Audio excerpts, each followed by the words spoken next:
sokujamela ngathi baba wayithi ujana ngangithatha ningifuni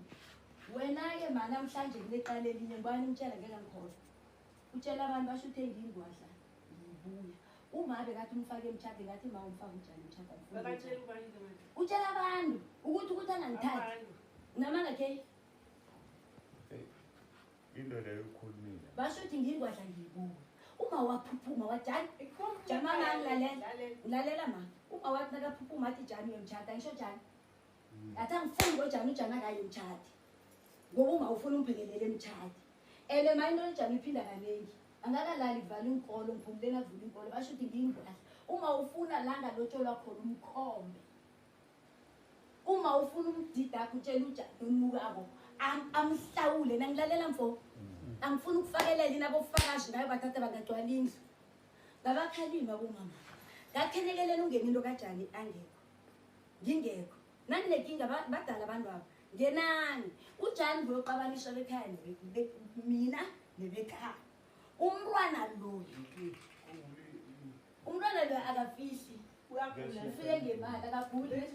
ubetshulise ngu-LT hayi uvula kuphi awuvulekile yavuleka yakho vulela lapho sifona ukuthi sithole umhlanga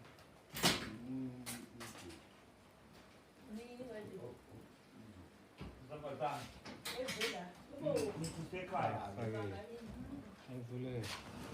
cabanga ukuthi ma angaphisheli wathatha ifoni kajani thatha ifoni kajani wathatha nekama ujani wathi uwanile umuntu lo angathi buya nikela ujani ifoni ujani afika umuntu lo angafuni khuphuke uyabona inyathelo lakajani linjani mina kubuhlungu ngoba ngiyamthanda ujani unabantwana kanabomama ne akabondli ngime ngikhipha inyathelo ngithabo nalinyathelo uthabo kudala ngabonakali la angena umakathaba umntwana nangu uhlalele imali kajani ngifuna ukuthi namhlanje beyifayinali ujani nakayosala naye ahlale naye nangilalela ngoma nakasala naye ahlale naye angangeni ngamaperinati adla imali athi ebantwini abathi bamthalima athi ujani ajothi ithayipi yakhe nemali mayingabi ithayipi yakhe amahuda washiwa ngimnaka ngele kabuhlungu mina la funa nikhiphe koka nginamahloni dala ngithuba ngidekuvele ngathi ngikhomba wathi awufuna ukubona indoda nentshefa ngisho ngidekuvele ngiyangilalela bobaba labona la kwasha mina kuncane lokhu kuncane kwasha mina nayepheyina ngitholi fokolo uyabona ukudelela kukuphi ngiyangilalela ngitshela nina manje yena ungenaphi niyakhona ukubona umdala nabona udelela kukuphi that is this majokakhe abeja niyabona leli phenti lami laregiswa nalibona lawo aphuma ku-roofing lawa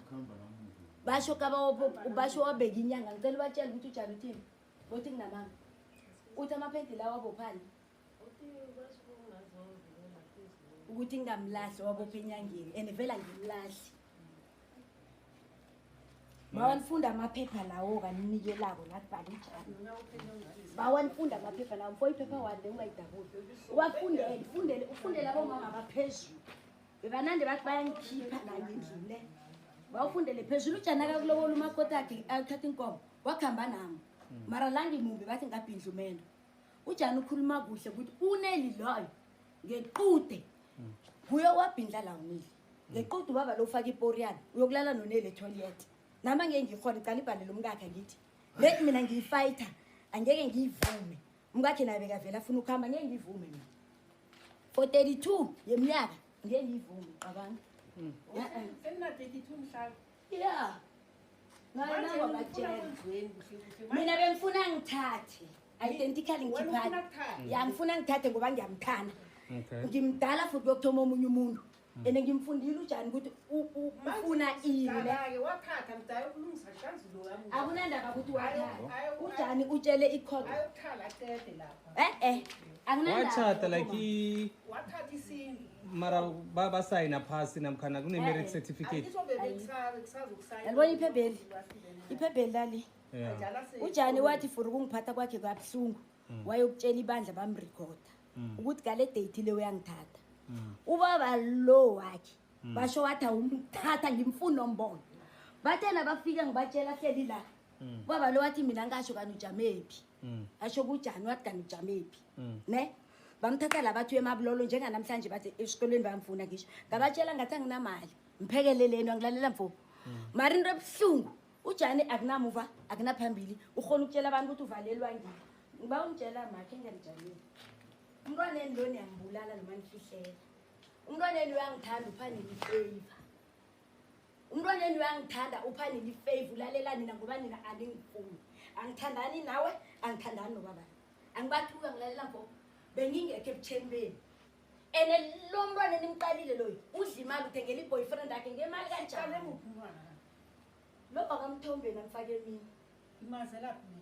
hawo majamali njani qoqela ukhuluma into nje ngoba nolelo yokuthathwa Abomazi ukhulumile ukuthi abomazi. emini qabanga umfake ekhaba emini nini umfowabo lahlekele impahla khana akhuluma nje ukuthi kwathathwa nguye noleli nentata peki mavashini kuye noleli baba ngamcela kuma kuye noleli ngamtshela uma mhlawumbe ukufihlela into bakhe le yamhlanje nimfuna ngomtshade kababhace kuye bambekele ithungeli ngaka babhethi 10,000 ngithi akayohelebha kwakho kulomtshade yalona ithungeli basho babambekela ngendlini aphapha ngendlini bebamkhipha ngomnyango uma angaphika ngiyothatha bofakazi bonke beloni ujani uguqa kimi athi ngagaga bangibeka ngendlini ngiba ungiqolele ngiyamukela ngisho ngakhuluma amanga ngiyamukela uyaya nayo imali uyaya beregweni uyaya ngifaka kwangqala nje kulala ngimfaka kumele khambe phela basinika amahoni ukanga ngo5 ukhamba ngo5 wanini wamaso wanafikele evele ngesikhathi kunoba bomthatha ngikhulu akekho ukhona phakathi neveke so ukhona akekho ukhona umahlangu akekho ngibawona airtime la nangifuna waqeda manga namhlanje angisho akekho ngibawona airtime la ngibawona airtime angisho akekho ngidinwe mamala mhlawumbe uthi umuntu omdala unamala nilalele le yofaka ivolume umama mhlawumbe uyafunda uyathisha yahlukumeza kodleleni ngilani phasa ngibani uselako le castle le uye wangula kanjani okay ene nokudakwa kakhulu lokhu nokubhema into engafuneki manje ngoba mama ubekasela uyokuya kanjani emberegweni ngoba bekasela yambona akakhono lalelani ngibawa le lalela ivolume la batsho emberegweni ngibawa le jamama la ngiyakurabhela jama weqisa iminute lalelani angithi bathe ayikho ngiyokulalela mina ngifuna nilalela ngithi umama uthi mahlanga kamphakathi weveke no ngithi mina phakathi hello mahlanga unjani mahlanga ngithi every morning uyale khrobi nakho ngiba uthathe ubaba utisher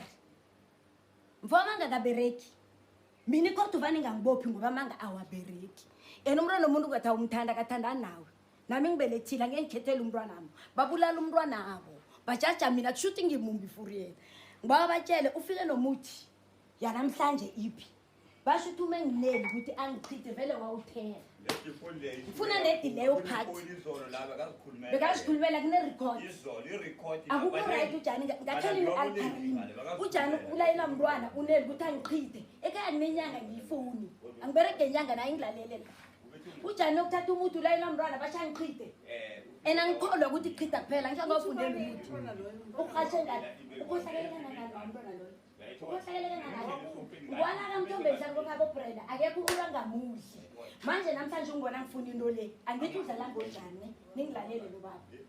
unamadoda unendoda akhe mara nami uyaphinda le ngifuna bamthatha ahlale naye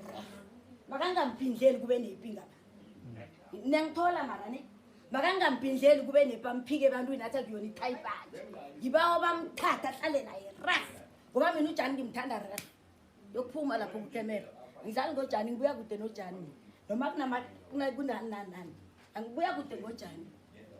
yena uyafika uyathathwa ufakwa la ngendlini nali ikamero lakaneli kuyilibona buya dine mamanga leli kamero lethu alibona mfumo shuti swede kweni inkinga ngisho nali ikamero lakajani noleli and ngelabantwana la bengilahlekela zimpahla ikamero labantwana leli angisaliqini ulibona linje ngilingalini uyayibona inkinga ngisho